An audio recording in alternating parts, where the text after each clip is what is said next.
Hey, Friday. Former Vice President Kamala Harris keeps trying to defend her former boss, President Biden, and she's going to full lengths that are visibly stunning interviewers like Jon Stewart. I believe he was fully competent to serve. Do you really? Yeah, I do. That surprises me, actually. No, I do. Another Joe Biden defender, California Governor Gavin Newsom, says he's getting torched over comments like this. We'll continue to build on the legacy, I would argue, of our former president, who I think was one of the most successful presidents in the last century, and that is Joe Biden. And I will defend that till my grave. I love the journalist. I mean, his eyebrows go up. They're like glued to his hairline.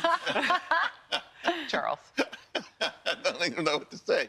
Who's in charge? Who put out this memo? Okay, it's like, okay, now we have to rally around. Now that the world knows he was incompetent, now that the world knows he was incapable, now that the world knows that the jig is up, we're going to go back and try to defend it? It's nuts. Are you crazy? Move on. Move on. I mean, this is what you want to do. This is the hill you really want to die on?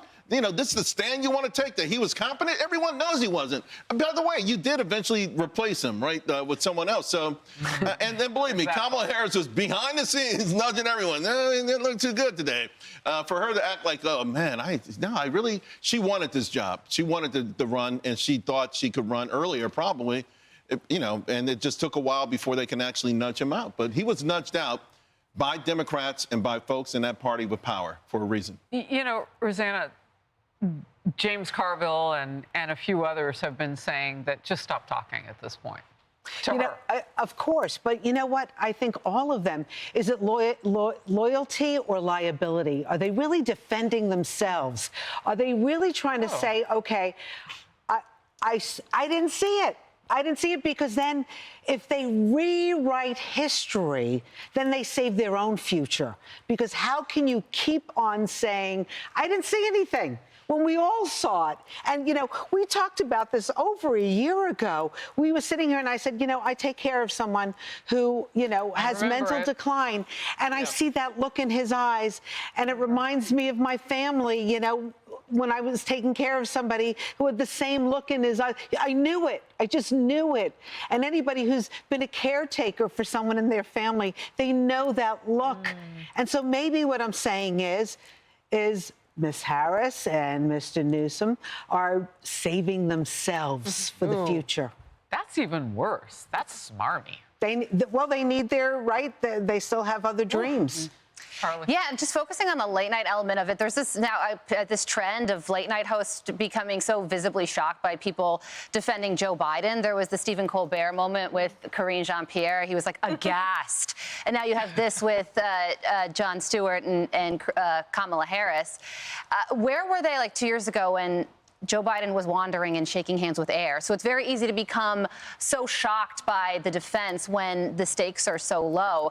And when it comes to the politicians themselves, I'm not in the minds of Kamala Harris or Gavin Newsom, but I don't think you need to be to know that this is a political strategy. Less about actually believing what they're saying and more about just defending Joe Biden to not offend and then hoping everybody forgets about it in 3 years.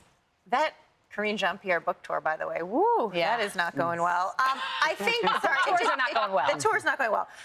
Gavin Newsom and Kamala Harris did two different things there. Gavin Newsom was defending Joe Biden's policies. And whether or not you agreed with them, he was saying, I would want to build on that legacy. And for many Democrats, you know, growing the middle class, manufacturing jobs. But you know that the public doesn't even see it that way. No, Does that work for him? I agree with you. I think Gavin Newsom would prefer he was never asked to get back Joe Biden again. I think I think they're asking about it. Gavin Newsom is trying to do something very smart. He is trying to talk about the future. And he wasn't wound up in Biden world, right? He wasn't the VP. He wasn't one of the top people out there defending him. He is taking on Trump every day in a very Trumpian way. Are you endorsing him? I am not endorsing him, but he is the Democratic leader right now I see that has the most fire. Gavin Newsom is the Democratic leader? He should go to Capitol Hill and talk to the Democrats about I'd make that case to Chuck Schumer and Hakeem Jeffries, but the rest of that sentence was, he's the Democratic leader who is best taking on Trump, aggressively making the case to the American people about how dangerous the Trump administration is. And he's doing it in a way that sounds like a real human and doesn't sound like manufactured talking points. Wow, that's a sentence I've never heard before. Gavin Newsom sounds like a real human. He does. Look, he's doing it better than any Democrat. It sounds authentic. He's talking about ideas. Wow. He doesn't sound like he's manufactured talking points. And I think it's working. Charles. I'm not there yet. I'm going to get you there. Okay, I'm not there yet. I'm not. Hey everyone, I'm Emily Campagno. Catch me and my co-hosts Harris Faulkner and Kaylee McEnany on Outnumbered every weekday at 12 p.m. Eastern, or set your DVR. Also, don't forget to subscribe to the Fox News YouTube page for daily highlights.